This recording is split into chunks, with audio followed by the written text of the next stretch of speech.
ke Kecamatan Cikobalak, Pak Bupati. Hari ini. Iya, memang sengaja saya datang ke untuk meninjau lapangan. Kita akan lihat apa masalahnya ya. Kita cari jawab untuk ke depan itu tidak terjadi lagi. Walaupun pada umumnya memang musibah seperti ini, banjir, longsor ini di mana-mana seluruh dunia terjadi. Tapi alhamdulillah kita di sini tidak ada korban apa-apa, tidak ada korban jiwa, alhamdulillah. Tapi kita tetap harus mengkaji. Makanya saya bilang nanti kita lihat air di belakang tadi, kita harus kaji dulu. Kenapa air dari atas sana? Bagaimana caranya untuk dicari jalan keluarnya? Apakah dibuat saluran dari atas sana supaya dia nggak memberatkan di sini? Atau bagaimana? Itu teknik itu pasti ahlinya yang akan kita inikan. Jadi kita jangan musibah begini, oh asumsi kita, oh gara-gara ini, langsung begini, itu percuma. Harus melalui kajian betul-betul. Hasil pantauan Bapak Bupati pada pagi hari ini, kira-kira tahun 2026 akan terrealisasi dengan khususnya di Kecamatan Cikobalak ini. Insya Allah. Kita makanya saya bilang nggak bisa spontan kita. Besok bisa aja kita kerjakan. Ya, karena ini. Tapi belum tentu dia punya kekuatan. Makanya kita harus kaji.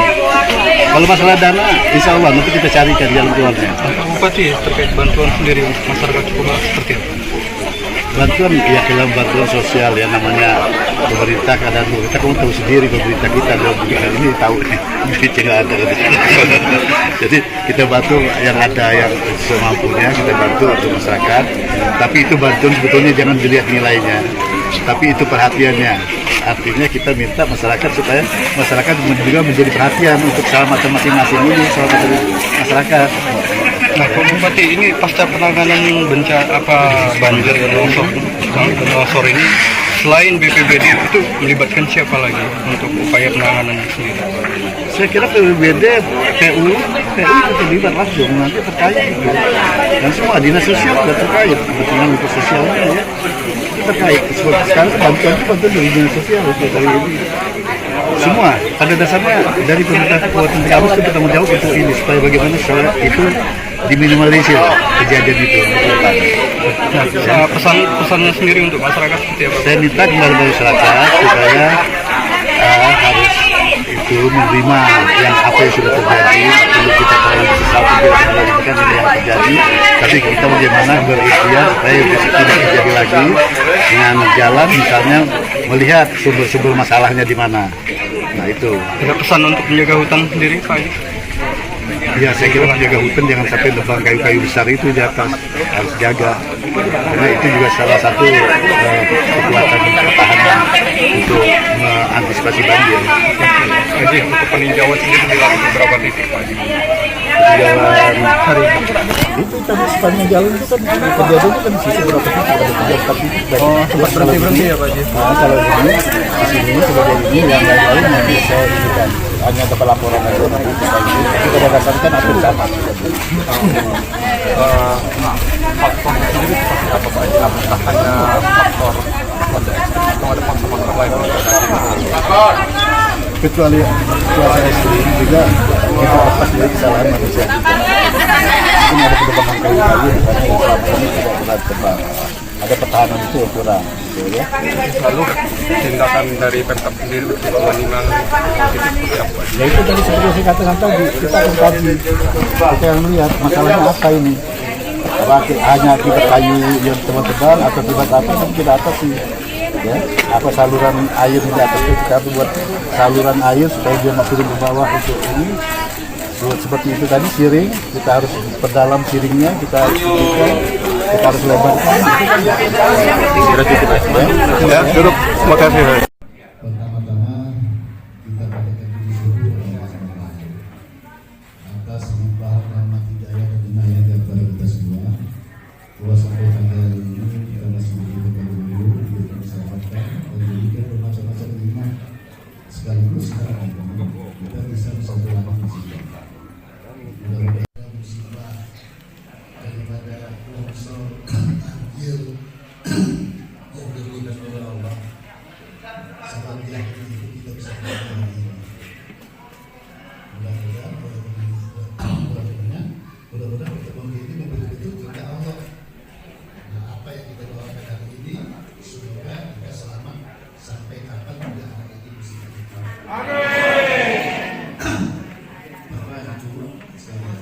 Ini tadi saya juga saya lihat bahwa itu adalah longsor ada yang banjir di mungkin kita balik kita buat ekosistem supaya penampungan air di atas ini bagaimana bisa penampungan di bawah sehingga ini ada beban saluran air itu salurkan dan pipa yang bawah yang air dari bawah di Indonesia di Bali di mana terjadi musibah. Tapi semua itu akibat manusia. Di luar negeri ada manusia yang kekurangan ininya, perhatiannya. Makanya insya Allah kita gabus, nanti lagi kita akan atasi ini. Atau kita pelajari, tapi ini sampai bulan September, 1 Oktober ini masih musim. Jadi kita harus ekstra hati-hati, kita jaga. Yang bilang doa itu tanpa ada ikhtiar, tanpa ada ini, jadi saya juga. Jadi bapak-bapak, ibu-ibu yang betulan rumahnya di bawah tebing atau di mana itu, kalau disiasati dari sini kita, kopi, nah di sini nih kalau di barat ini, di dos formasi ini kita akan jadikan daerah desa. Makanya nanti ibu-ibu ini sampai ke Surabaya, sampai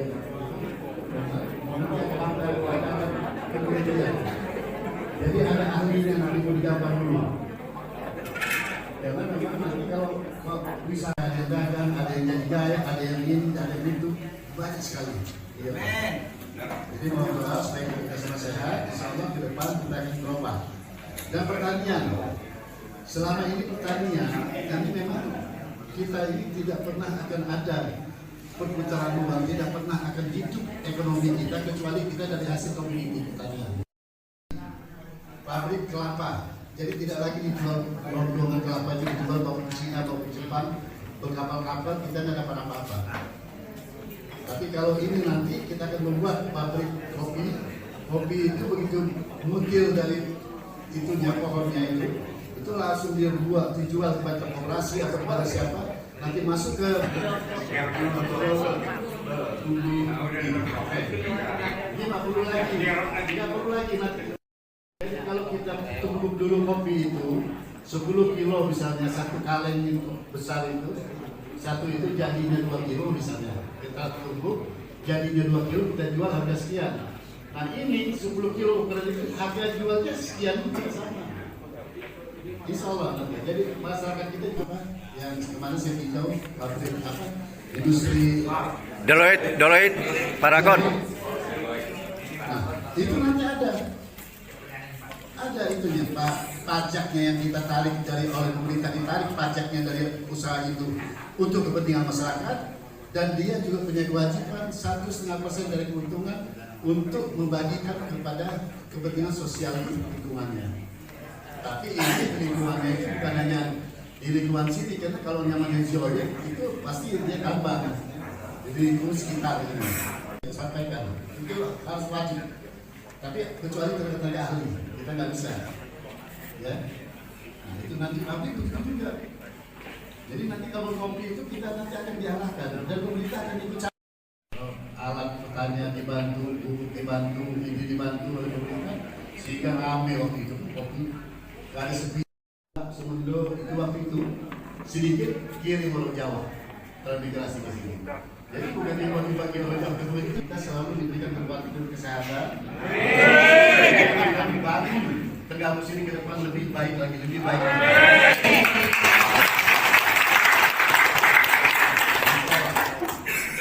Jadi kembali kepada musibah, tolong terima musibah ini adalah sebagai cobaan yang akan membawa hikmah tersendiri, yang itu rahasia Allah. Insyaallah dengan adanya begitu, ya saya kira itu yang saya sampaikan, dan saya terima kasih betul. Saya sempat datang di sini pada itu pecahnya sibuk pecah. Udah waktu jam-jam di Pak, belum di Pak. Jadi udah di mau aja cukup banyak ini keturunan gue aja. Keturunan saya cukup banyak. Limau. Jadi connecting hubungan emosional itu pasti. Nah, jadi gitu ya. Jadi tolong nanti Bapak Ibu musibah yang ada ini terima, cuma kita berikhtiar masing-masing coba, karena kalau kita ini nggak ada tugas lain umur-umuran kita sekarang ini. Allah itu memberikan tugas kepada kita itu hanya dua. Kamu introspeksi, kamu lihat diri kamu, apakah kamu banyak kehilapan, dosa, tidak sholat, tidak ini, tidak ini, kamu minta ampun dan taubat nasuha. Nah, lalu yang kedua, tugas kita pikirkan bagaimana cara kamu untuk memikirkan anak keturunan kamu ke depan. Itu tugas kita. Kalau sampai dua itu tidak kita laksanakan, sudah lambat kita itu. Makanya saya terus terang, saya pulang dari daerah Banten sana, panggilan 40 tahun saya merantau, saya pulang ke Tegamus karena mengingat tanah kelahiran saya mengingat tugas daripada Allah itu begitu, saya pikirkan masa depan daripada anak keturunan di Tegamus ini. Ayo kita memikirkan, kita juga saya sambil itu saya juga minta ampun taubat nasuha kalau saya ada dosa-dosa meninggalkan Tegamus ke Jakarta. Ini. Insya Allah kita sama-sama berdoa dan saya sudah selalu berdoa semoga kita semua dalam keadaan sehat dan bisa menurunkan apa yang kita dinikmati oleh anak cucu kita nanti ke depan. Insya Allah. Saya kira itu yang dapat saya sampaikan. Ya. Terima kasih. Ali Muhammad Sunnah, terima kasih ya. Wassalamualaikum warahmatullahi wabarakatuh.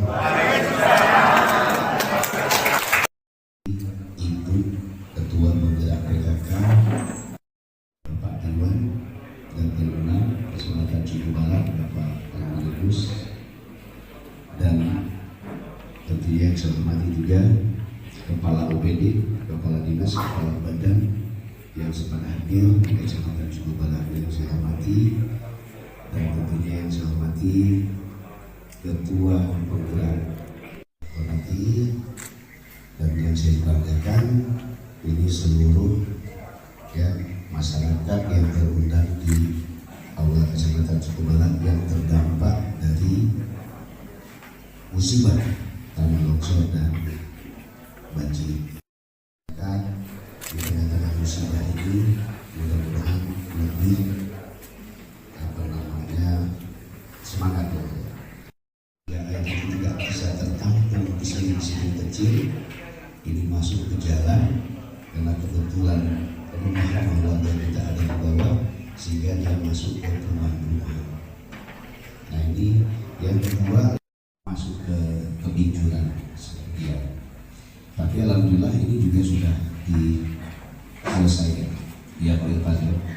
Nah mungkin sedikit gambaran begitu. Mudah-mudahan ini memberikan suatu semangat pada kita semua ya. Karena ini perdana, sepertinya ya perdana Pak Bupati datang ke Cukup Barat. Nah mudah-mudahan datang Pak Bupati nanti ya bisa memberikan harapan baru untuk kita semua. Mungkin itu saja sambutan dari saya, dan mohon maaf apabila ada hal yang kurang pas kurang pantas saya sampaikan. Dan saya akhiri wabillahi taufiq wal hidayah. Wassalamualaikum warahmatullahi wabarakatuh. Agar dapat menyerahkan bantuan secara simbolis didampingi oleh anggota DPRD Kabupaten Tanggamus Dapil 6 dan diikuti dengan Ibu Ketua Tim Penggerak PKK Kabupaten Tanggamus dan Ibu Ketua Dharma Wanita Kabupaten Tanggamus serta Camat BPBD Tanggamus dan Bapak Camat Cukup Barat.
kepada Bapak Bupati Kabupaten Tanggamus beserta rombongan dipersilakan.